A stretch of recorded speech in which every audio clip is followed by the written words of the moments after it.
Hi, we're Ireland, and this is Records in My Life.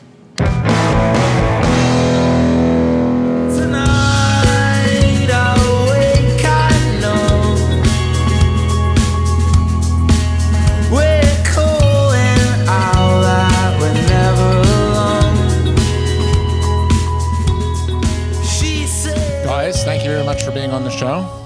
Thanks for having us. How y'all doing? Yeah, very good, thank you. Yeah, very well. I think this is for all of us our first ever time in Canada, as a band or otherwise. This is incorrect. Exciting times. This is incorrect. I've once been to Vancouver. Oh, you've been here before? When was that? Many years ago. You kept that perhaps quiet. 10. Kept that super quiet. No one asked. Okay, let's talk about your new record. Give us, what's the name of it, and give us a bit of background on recording. And We basically had we've been touring a lot, and we'd also been listening to a lot of kind of what you call driving music, driving albums, and we'd really kind of hadn't really been thinking about it, but just been focused on the idea of what can music do to a journey. So it turned out to be a kind of driving album. We came up with this concept of can the album itself be a journey along the road, where each kind of, where the start you have kind of more energy, then you have the dips, the peaks and troughs, and it kind of became our way of Definitely not a concept album, but like an album with an overriding theme that kind of carries it through, I suppose. yeah. let's go back a little bit before the signing to your youth. Was there an album that inspired you enough and you had that moment of clarity? There is an album. What album is it that From our you wanted youth. to learn how to play? Do you mean for this record No, or when you were younger? Go generally? back to your youth and when you wanted to play rock and roll, being a I'd say band. Is This It was a huge album for us. I remember just being completely obsessed with that, and also Room on Fire. Just the Strokes. Yeah, I'd say Room on Fire more than seemed this. to, they just kind of encapsulated everything that was exciting about rock music, really. Those that, like, you got me into the Strokes at quite a young age, and that just made me very excited about guitar music in a nice way, because we both like played guitar together, and I don't know, I think those albums were pretty kind of foundational for us, and then obviously all the other UK guitar music that spawned as well, like the Libertines and all that stuff. They felt like real landmarks in our like musical upbringing, I'd say. Definitely started something big. I remember hearing about Brandon Flowers from The Killers when he heard Is This It for the first time. Just The Killers got rid of all of their tracks they had and just started again, just because the bar was raised so high. And it says a lot about how big it was. Bands like Kings of Leon coming out and being called the Southern Strokes, and just so much from that one album. And But also 2 albums. Sorry to interrupt you. I was going to say the Kings of Leon had a huge impact, like in England before that first record. Like, Yeah. I never remember the title, but they had a huge Youth and Young. a lot of Youth and bands Manhood. to talk to. Yeah, that was an integral part of your youth. That record. Yeah, for the first couple of albums we were playing. I like all 4 first albums. the 4 first albums are amazing. We were playing our Heartbreak yesterday. The Kings of Leon are a big That's my favourite. mutual love of ours, as well as the Strokes. Yeah. Because we've got quite different taste as a 4, but there are like things that we like come together on, and that kind of that era of guitar music is definitely one of the main ones. I think one of the things that like, brings us together as a band. Even though I don't think we in any way sound like the Strokes particularly or Kings of Leon, but I just in terms of like our musical heritage and what we grew up with, we've got all that in common, I think. So let's jump. Speaking of the Strokes, bad intro here, but let's jump to the modern age and something you can terrible, awful. That was great. I shouldn't be doing this, but anyway. I loved it. Let's go. Give us. This show is about. We like to consider it an education about records, new records, old records.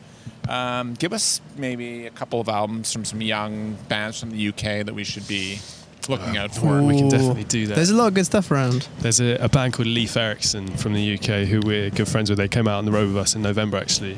I think their album was just self-titled, I think.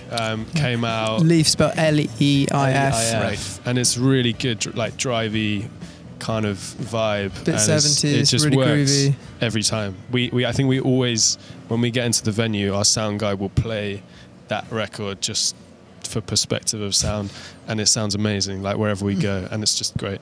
So that would definitely be one of our biggest recommendations. We've been really fortunate with our support acts. We've had touring with us, Europe and UK. Another band called Club Kuru came on our last tour with us. Amazing band, really new.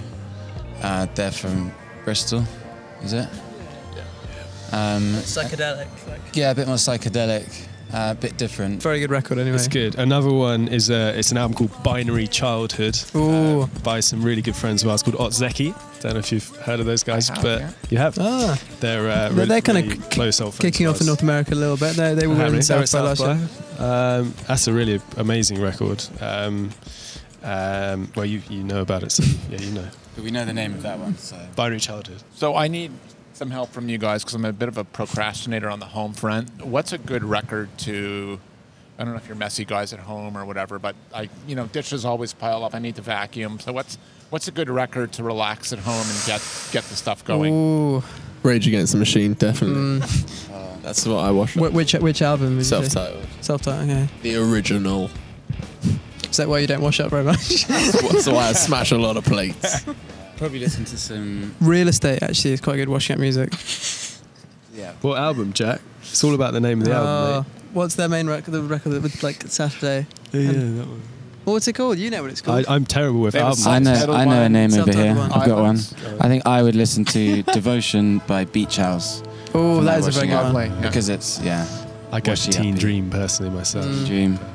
I'd say Devotion, I think. Yeah. Though I do like Teen Dream as well. I go Teen Dream. Probably the whole. Are you guys record store? Do you love like record store shopping? When you're on tour, do you do a lot of We that like stuff? people going in to buy our records. That's a good one. So so for us, rough trade is quite a big thing in England, in London especially. So we spend a bit of time there. We've done a couple of in-stores there as well. It's just really cool. Is there a record you'd like to hear live in its entirety? Which In its album? entirety, it's got to be Dark Side of the Moon for me, really. It sounds like quite an obvious choice, but... In Rainbows by Radiohead. We've seen it live a few times, but they don't play. Never played it all the way through. And that'd be nice. This is a curveball, but I would love to see De-louced in the Comatorium by the Mars Volta. Good one. Good live. I'd probably go on my own though. Yes, I saw them play their last ever show. I was there. It was the first time I saw them, and the last. That was the last show? It was. It was the second night of Kentish Town Forum in London on the Nocturnicate album tour. There you go. And on a serious note, educational note here, what record should be part of everyone's collection? If I was starting a record collection tomorrow, which album would I buy first? I think everyone should own the Freewheelin Bob Dylan. I think early Dylan, early folk stuff. I think that would fit into anyone's collection. I think it's kind of universal. Absolute classics. Love it. Love it. Well, I'd probably go for the main ingredient, Pete Rock and CL Smooth. A lot of people you find say, I don't like rap or hip hop, but it's one of the instrumentals on the album, some of the most relaxing, jazzy, bluesy instrumentals I've ever heard. I think I would do that, and that's the first record I got my girlfriend, so I'm going to say that. Thank you. That's what I said. Guys, thank you so much for being on the show. We Thank really you so Thank you so much for having us. We like to ask everybody for some words of wisdom before you go. Could be a joke, could be a advice. The band's motto, if you have one. Our motto is, it is what it is.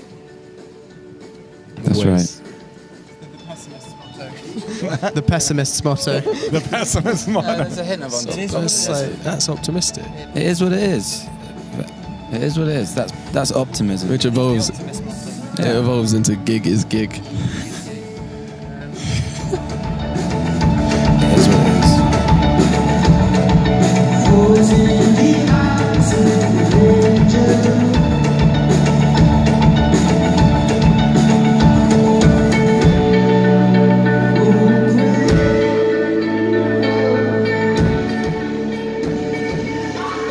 Thank you so much for watching, and please subscribe. And if you're really feeling it, please hit us up on Patreon. Cheers.